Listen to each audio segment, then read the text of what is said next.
कश्मीरी पंडितों को किस टाइम में निकालना शुरू हुआ? कश्मीरी पंडितों का एक्सोडस हुआ है 88 लास्ट, 89 शुरुआत से, 89 से लेके 91 तक तो चले गए थे, खत्म हो गए थे। अच्छा, तो ये एक तरीके से जब पंजाब से आतंकवाद ऊपर शिफ्ट हुआ तो ये टारगेट लेकर के शुरू हुआ। बिल्कुल, कि सबसे पहले इनको हटाओ ताकि फिर इनका सिक्का बुलंद। हाँ, इनको कश्मीरी में 3 जुबान दिया गया, 3 शब्द थे, जिसका हिंदी तर्जुमा यह है कि या तो तुम इस्लाम में कन्वर्ट हो, या तो तुम छोड़ के भाग जाओ, और या मारे जाओ। तो 3 शब्द है कश्मीरी में, वो शब्द मुझे ध्यान नहीं आ रहा है। इधर you convert, you become one of us, और you just run away, we are giving 6 hours, we are giving 4 hours, और you be ready to be killed.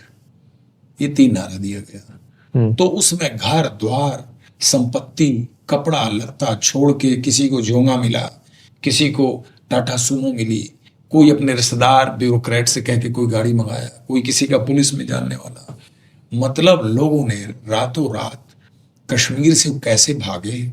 अब वो देखिए, टॉप बहुत ऊपर जो एक लाइन ऑफ कंट्रोल से पहले भी बहुत गांव थे जहां कश्मीरी पंडित थे, वहां से लेके कुपवाड़ा, बारामूला, सोपोर, श्रीनगर सिटी, आपका अनंतनाग, पुलवामा में बहुत कश्मीरी पंडित हैं, बडगांव, बारामूला, इतनी आबादी को ड्राइव आउट करना। तो जिसको जो मिला वो छोड़ के भागा। कुछ लोग 2 कपड़े लेके भागे, कोई लोग कुछ जेवर वोर था पोटली में छुपा के भागे, कुछ लोग बच्चों को लेके भागे। और किस परेशानी से वो लोग जम्मू तक पहुंचे, मतलब वो तो एक अलग ही कहानी है कश्मीरी पंडितों की। और ये कहने की बातें हैं पढ़े लिखे।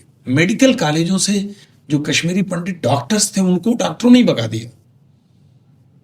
ऐसा नहीं है, उन्हीं के दोस्त जो उनके साथ खाना पीना खाते थे, 24 घंटे का उनका दोस्ती और फैमिली रिलेशन था, पर्सनल रिलेशनशिप था, वो भी बैठे बैठे हिंट करने लगे, बट्टू भाग जाओ, निकल जाओ। तो बट्टा बोलते हैं ना, दाल बट्टा, कश्मीरी पंडितों को बाटी और दाल से इंगित करके जो लोकल भाषा में, बट्टा निकल जाओ तुम। तो इन सबको भगा दिया। ये काम 89 to 91, 92 के बीच खत्म हो चुका था, 2 साल में खत्म हो गया था, 90 पीक पे था। सर, उस समय हमारी सेना, बीएसएफ, सीआरपीएफ, ये सब कर क्या रहे थे? मतलब इतना बड़ा स्केल पर काम हो रहा था। देखिए क्या हुआ कि एक बहुत बड़ा, एक तरह से देखा जाए तो सिविल सोसाइटी के अंदर ये एक बहुत बड़ा टेररिज्म को लेकर के अपसर्ज एक साथ हुआ सडनली। हाँ। दूसरी बात, फोर्सेस जब डिप्लॉय हुई, तो फोर्सेस डिप्लॉय हुई, ये भी सबके लिए एक नई चीज थी। एक कश्मीर एरिया में डिप्लॉय होना, total unknown area, language unknown, terrain unknown, किसी भी गांव के डेमोग्राफी का इतना डिटेल नहीं पता। अच्छा, पहले जानकारी थी नहीं इन जगहों की, नॉर्मल चल रहा था।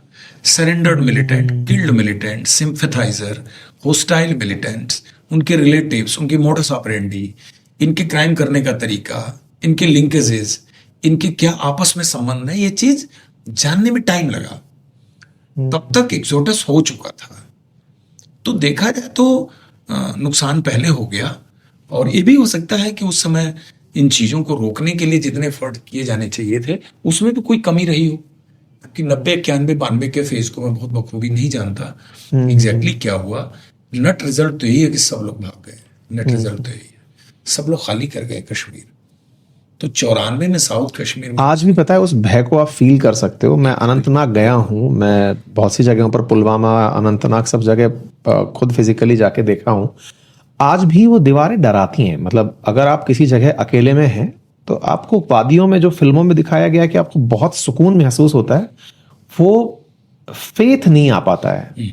सही है। मतलब अंदर से ऐसा लगता है कि फेथ नहीं आता। मतलब वो हो सकता है अगला आदमी ट्रस्टवर्दी हो भी, हाँ, लेकिन ऐसा मन में एक हमेशा संदेह बना रहता है कि, क्योंकि मेरी तो अभी लकली एक रिलेशनशिप हुई कश्मीरी पंडित फैमिली में हाल में 1.5 साल पहले। तो उनमें एक लेडी हैं, शी इज 85 ईयर्स ओल्ड, और 1947 से पहले मुजफ्फराबाद में रहती थी। उनके फादर वहां पर जंगलात विभाग के जो आज पाकिस्तान में थे। जब पाकिस्तान ने अटैक नहीं किया था 47 वाला, तो मुजफ्फराबाद में उनका घर था। वो बताती हैं आज की तारीख में कि 1947 में जब कबायली अटैक हुआ, इस एक्सोडस को तो छोड़ दीजिए, इससे पहले जो 47 में हुआ वो पहली बार हो चुका था। तो कश्मीरी पंडित एक बार नहीं भगाए गए हिस्ट्री में, इनके भगाने के तो कई कई मुकाम हैं इतिहास में। 47 में भी तो भागे। बोली कि हमको पता ही नहीं लग रहा था कि ये क्या कांड होने जा रहा है। तो कोई इनका खैरख्वाह दोस्त, कोई मुस्लिम फैमिली थी, उसी ने हिंट दिया इनके फादर को कि आप लोग 1-2 दिन के अंदर निकल जाओ यहाँ से, कोई बड़ा कांड होने जा रहा है। तो बोली कि मेरे फादर मुजफ्फराबाद से किसी से कह के वो लाइन ऑफ कंट्रोल तक आए। आज का लाइन ऑफ कंट्रोल, उसमें तो लाइन ऑफ कंट्रोल था ही नहीं, क्योंकि वो तो ओपन था। वो किसी तरह से बारामूला पहुंचे, बारामूला से किसी से जोंगा लिया, वो कैसे भाग के जम्मू आई। वो जब हिस्ट्री बयान करती है ना, तो मैं कहता हूँ कि आप कभी खाली टाइम बैठिए, मैं आके लिखूंगा आपके पूरे पलायन की हिस्ट्री। वो एक्चुअल बोलती हैं। उसके बाद श्रीनगर शहर में जो 90 का केस हुआ, उसमें हमारी रिलेटिव बताती हैं कि हम लोग कई बहनें थीं, तो दरवाजे पर हुजूम आया और उन्होंने बोला कि बट्टा या तो तुम निकलो या मारे जाओ या लेडीज को हमारे हवाले करो, हम घर जलाएंगे। तो उनके फादर ने गैस सिलेंडर घर के सामने रखा और बोला कि मैं मर जाऊंगा, पूरे परिवार को जलाऊंगा, लेकिन मैं तुम्हारी बात नहीं मानूंगा। फिर किसी जानने वालों को उन्होंने कांटेक्ट वगैरह किया, तो भीड़ शांत होकर वापस गई और उसी रात ये लोग वहां पर टाटा सूमो से ये लोग पूरा घर छोड़ के भाग के जम्मू आ गए, जिससे मेरा रिलेशन हमारे ये रिलेशन हुआ है अपने ही बच्चे का। तब एक कहानी 24 दिसंबर में हुआ। तो मैं जाता हूँ द्वारका, तो कभी उनसे पुरानी बात पूछता हूँ, तो जो आंखन देखी तब की बताती हैं, वो किसी हिस्ट्री का पेज भी नहीं बता सकता, वो इंसान ही बता सकता है। उस गाड़ी में नेचुरल काल के लिए नहीं निकल सकते, इतने लोग ठुसे हुए हैं, बाथरूम कहाँ जाए, भूख लगी है, खाने का कुछ नहीं है, कपड़ा खराब हुआ तो कपड़ा चेंज करने का कुछ नहीं है, पैसा नहीं है जेब में, हम भाग के जहाँ जा रहे हैं और रहेंगे कैसे, इस तक का भी पता नहीं है। ऐसे सर इसको ऐसे समझो ना, मतलब कोई भी व्यक्ति जो इस बात को सुन रहा हो, एक बार फिल्म कश्मीर फाइल्स में इसको बहुत अच्छे से हालांकि दिखाया भी गया है।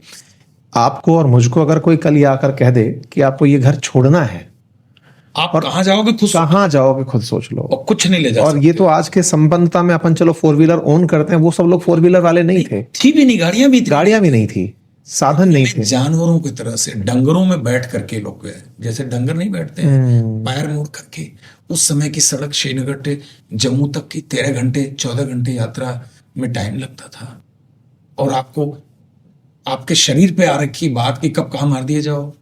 अनंतनाग में गाड़ी रोक ले कोई, अवंतीपुर में गाड़ी रोक ले, गाजीपुर में रोक ले, मतलब आप ये देखिए ना डर जो तब दिमाग में।